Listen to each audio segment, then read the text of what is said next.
Olá, seres de luz, tudo bem com vocês? Gratidão infinita por vocês estarem aqui comigo novamente aqui no canal Massoterapeuta Adriana Terror. E hoje vamos dar seguimento aqui na psicossomática, né? Agora com os membros superiores. Então, vou começar trabalhando, tô aqui subindo, né, o corpo, mas eu vou começar aí na parte do fígado, que o fígado ele é importantíssimo e como ele coordena todo o nosso corpo, os nossos órgãos, né? Então a gente vai falar e eu tô pegando essa fonte aqui que eu tô passando aqui para vocês. Eu tô pegando aqui do site doençasdofigado.com.br, tá? Então a gente vai falar em relação à medicina tradicional chinesa e à psicossomática também, né? O fígado.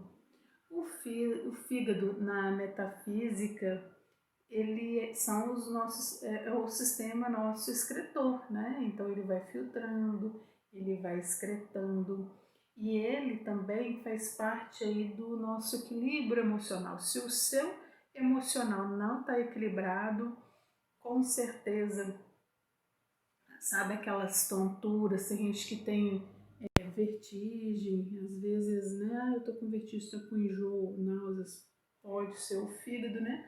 Então, essa fonte aí emocional se desequilibra, essa fonte excretora, ela é onde que nasce o nosso desequilíbrio emocional, tá bom, gente?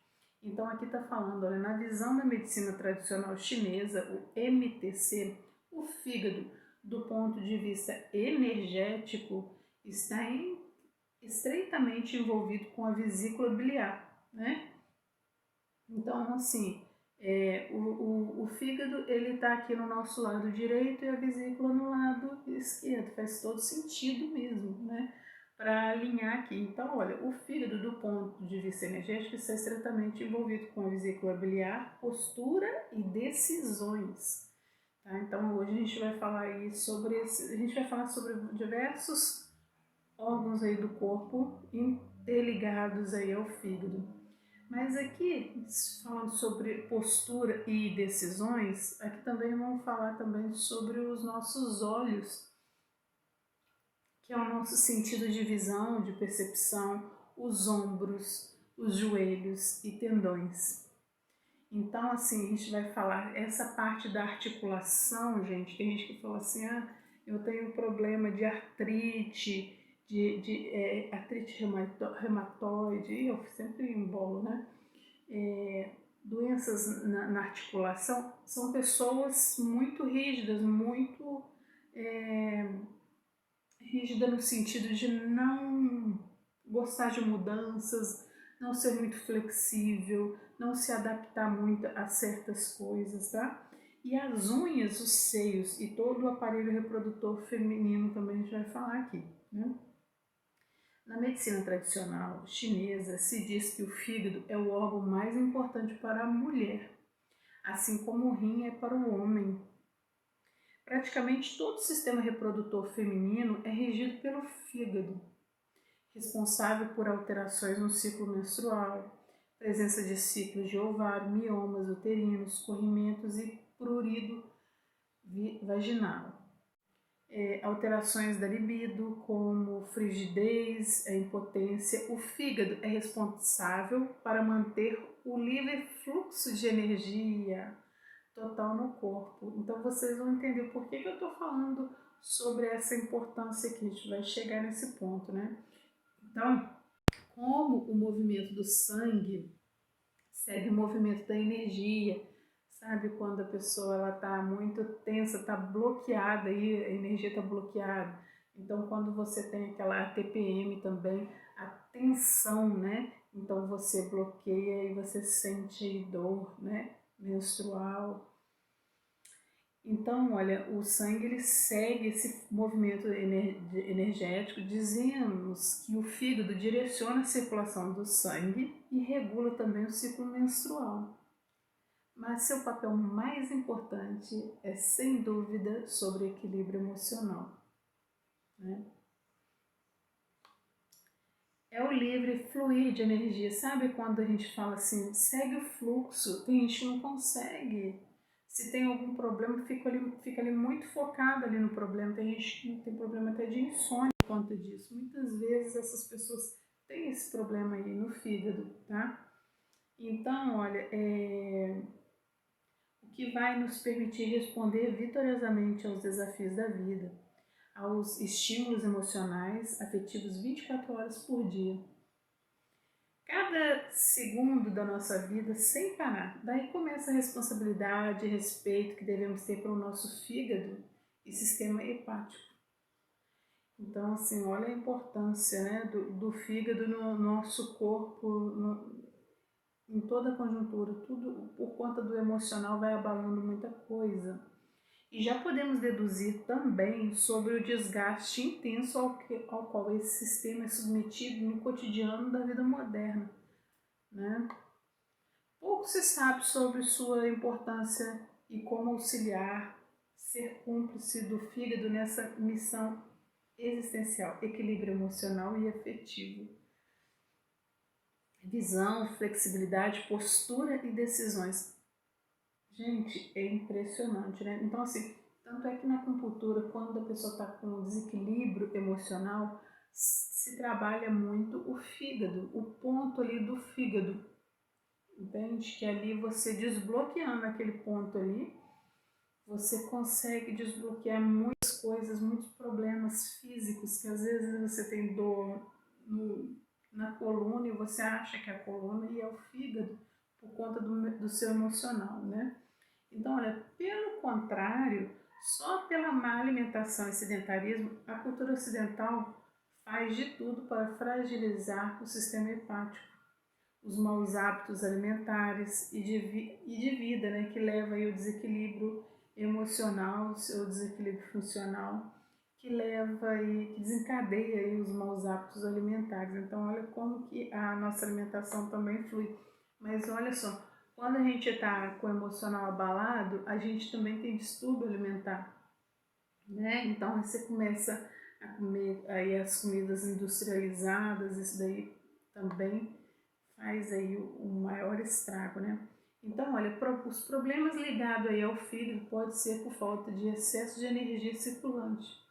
Então, é aí que eu entro falando, né, sobre a terapia holística, porque a acupuntura também ela é uma terapia holística, tá? Para quem não sabe, o terapeuta holístico, o acupunturista é um terapeuta holístico. Então, assim, olha, terapeuta holístico, ele trabalha com acupuntura, trabalha com reiki, tá? Com energia, trabalho energético para te ajudar aí a desbloquear esses problemas, né? Então, como todas as emoções boas e más passam pelo fígado, não devemos reprimi-las infinitamente. Então, gente, ou seja, vamos lá resumindo, o fígado, ele é onde que tem ali o ponto ali, X da questão ali nas questões emocionais, depressivas, tá? E a gente vai falar também sobre os rins. Os rins também, ele tá muito ligado aí quando a pessoa tá com medo, é repressão, é medo, tá? Eu vou até pegar aqui, olha, vou até pegar aqui sobre os rins que eu separei aqui.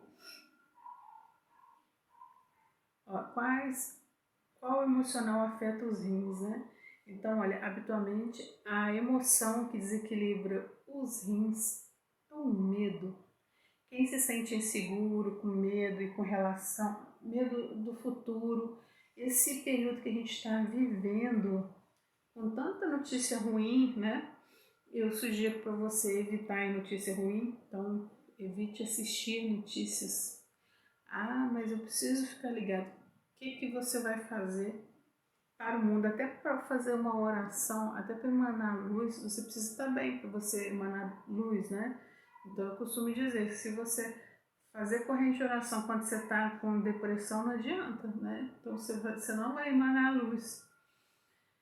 Então, as pessoas que estão muito focadas nessa coisa aí do medo, da insegurança, do futuro, do amanhã, ansiedade, tá com problema renal, sabe? Um cálculo renal, alguma coisa aí, tá? é relacionado ao medo, à insegurança, tá? Em relação ao futuro, né? Você anda aí desassossegado, você perde aí o sono, pessoas assim, tá? Tende a apresentar essas dores nos rins. O fígado, ele é a questão do apego também, até das dores. Sabe quando a pessoa está com problema articular e ela é inflexível? A pessoa também com problema intestinal, ela é inflexível na questão de liberar aí até os problemas, deixar a situação aí fluir para equilibrar o seu emocional. Geralmente está tudo interligado, né? Os órgãos estão todos interligados, mas o intestino, ou então quando você não consegue, você tem disfunção, tá? Não é equilíbrio, você está sem equilíbrio. Ou a pessoa tem, não consegue segurar o intestino, ele é solto demais, também tem problemas aí, tá?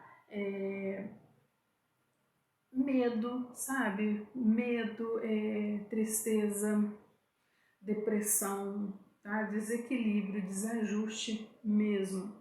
E o estômago, gente, o estômago também são certas situações que você não consegue digerir, é a ansiedade, né? É o medo de não é o medo de não dar conta, o intestino é isso, tá? Medo também de não dar conta, de, de não conseguir liberar esses bloqueios, ou então tem essa desarmonia nessa liberação, né? De expurgar aí os problemas e acaba sendo, como que eu vou explicar? Sabe quando o intestino está muito solto, está desarranjado, né? A pessoa fala, é quando você passa um estresse muito emocional e você não tem controle na situação ali, né? Então, o movimento peristáltico também, você não tem esse controle, que é um músculo involuntário mesmo, né?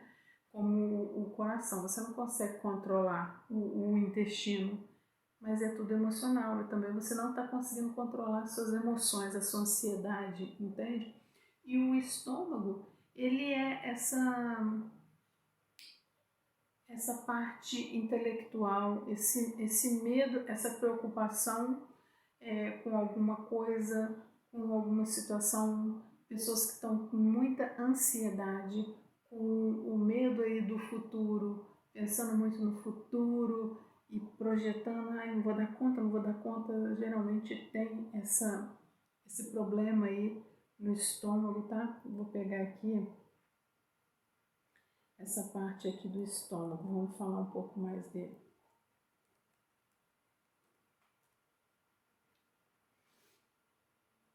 Aqui, ó, sistema digestório e as emoções, tá? É tudo artigo, tá, gente? Tudo artigo científico. Não vou salvar, não.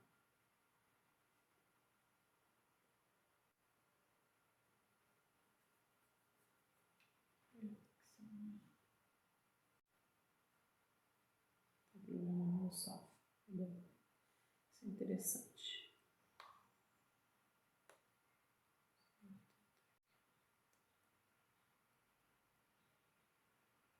Então,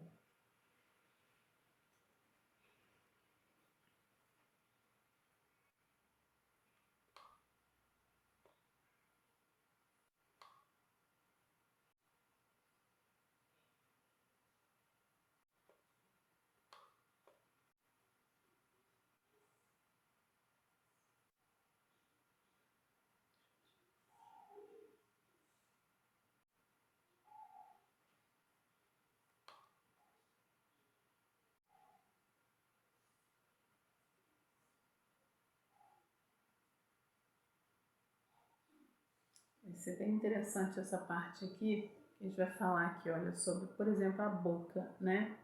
A boca, através da boca, insere-se os alimentos que por um processo...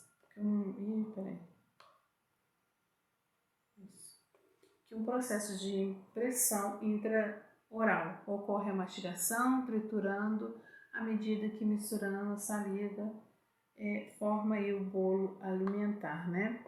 E o 2 é a deglutição, faríngeo, esôfago. Tem gente que tem esse problema aí com o final de mastigação, ocorre a deglutição, ou seja, o bolo alimentar segue em direção à faringe, por onde é transformado em alguns segundos no estômago, né?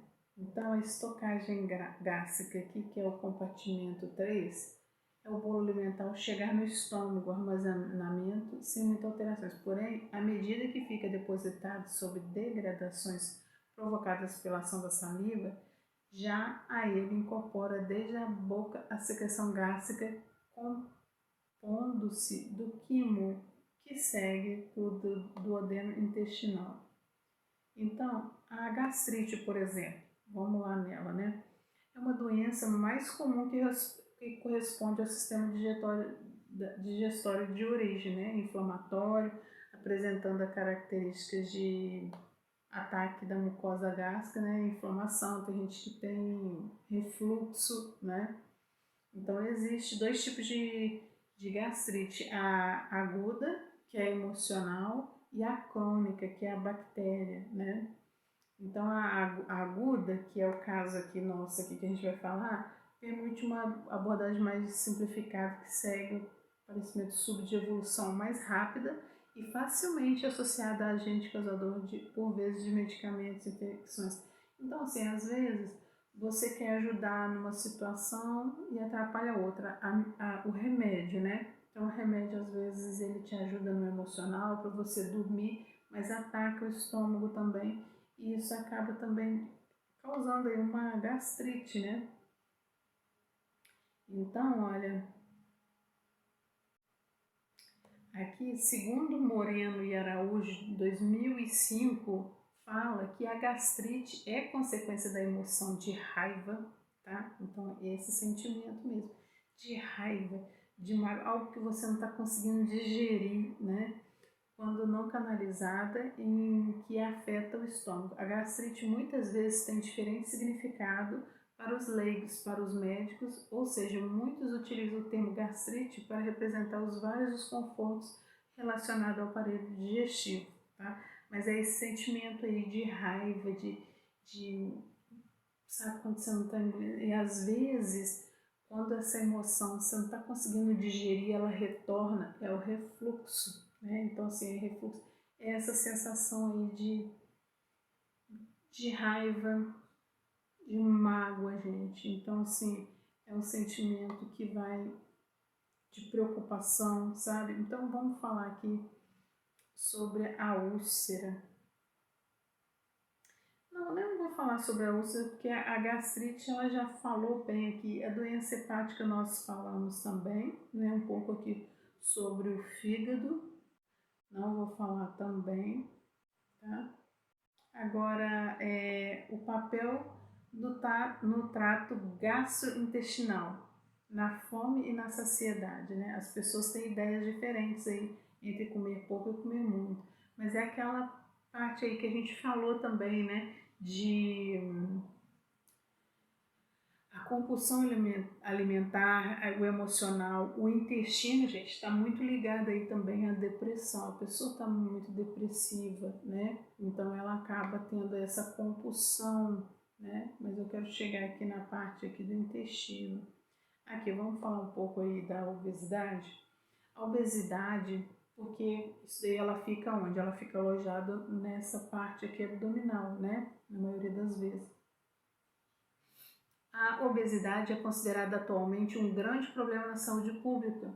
Na obesidade pode ocorrer passagem na base da absorção diretamente para uma nova fase cefálica, onde a pessoa não experimenta a fase de jejum, apesar dos fatores genéticos contribuir para a ocorrência desse transtorno alimentar, né? Porque é um transtorno mesmo alimentar de...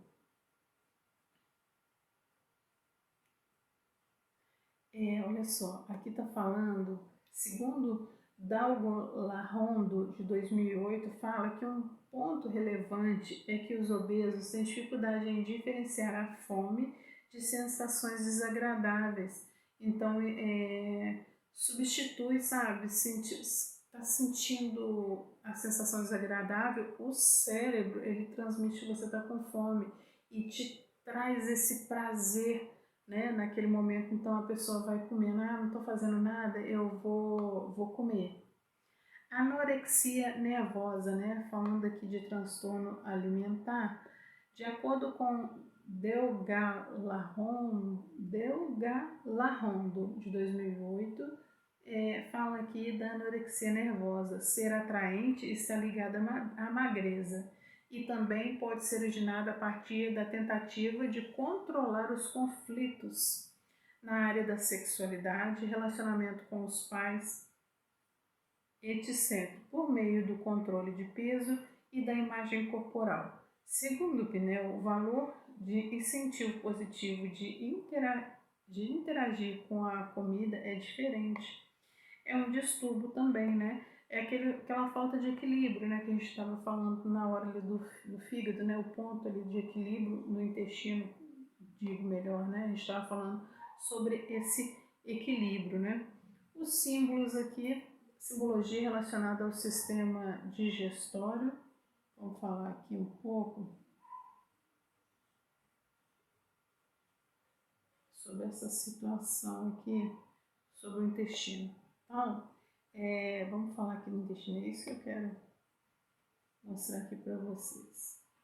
Então, ao falar da simbologia, né, que ele fala aqui, é notável no intestino delgado ocorrer a verdadeira digestão dos alimentos através de um processo de divisão dos mesmos e do seu elemento componente análise e a sua possível assimilação.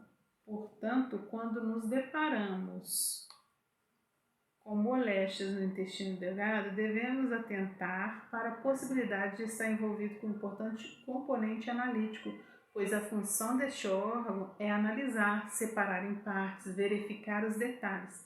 Ele também indica um medo excessivo da sobrevivência, de não conseguir aproveitar bem e morrer de fome, já que é lá que eles são aproveitados, tá?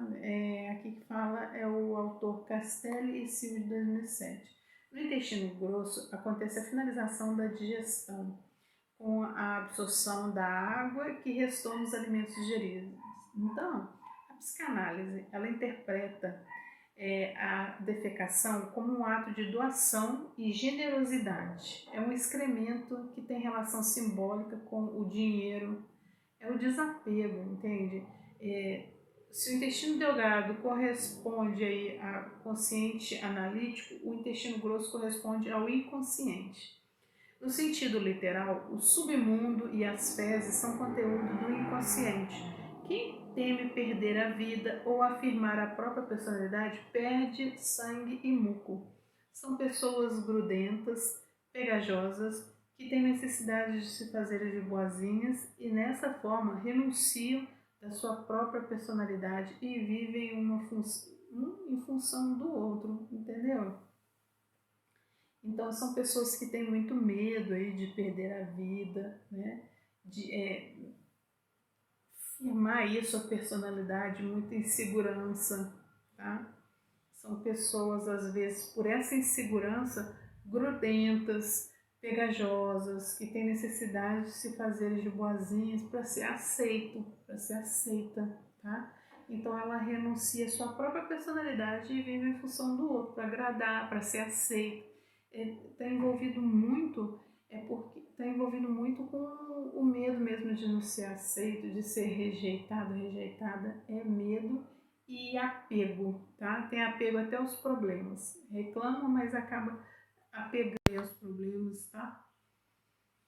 Então, é isso, né? Então, a psicossomática, ela traz essa visão do homem na totalidade, né? Nós sabemos disso aqui, creio que vocês já entenderam também sobre isso, como é maravilhoso. E o estômago também, essa parte aqui do plexo solar, essa região aqui do fígado, a região da bilis, a região do pâncreas, ela tem relação aí com o seu emocional também, mas o seu intelectual, tá? É o seu raciocínio psicológico, as suas preocupações. Então, algo aí que você planeja e às vezes não dá errado e acontece. E o sentimento da raiva com o ódio, repulsa, raiva, quando você trava os dentes, isso você vai atingindo também o coração, tá? Então, assim, geralmente quando a pessoa tem algum problema cardíaco, ela tem essa também sensação também, ela não consegue desapegar de algumas coisas, não deixa as coisas fluírem, são pessoas mais retraídas, tá? Mais rígidas assim nesse contexto, que acaba guardando aqui a mágoa, a raiva, o ressentimento, tá? Então, eu espero que vocês tenham gostado, entendido. Qualquer coisa, deixe aí no comentário, tá? E na próxima semana a gente já vai falar aqui na parte aqui da face, tá? Da cabeça e outras. A gente já falou aqui também do músculo, né? Já falamos aqui dos tendões, já falamos aqui do vaso sanguíneo, já falamos do ligamento, né? E das articulações. Creio que tá tudo certo, né? Nessa parte do corpo. A gente ficou faltando aqui a parte da pele e a parte da face, né? A parte aqui do pescoço, da garganta e a face, tá bom? Beijo grande e até a próxima. Qualquer coisa, coloque aí no comentário aí sugestões, tá bom? Beijos, fiquem com Deus, tchau, tchau.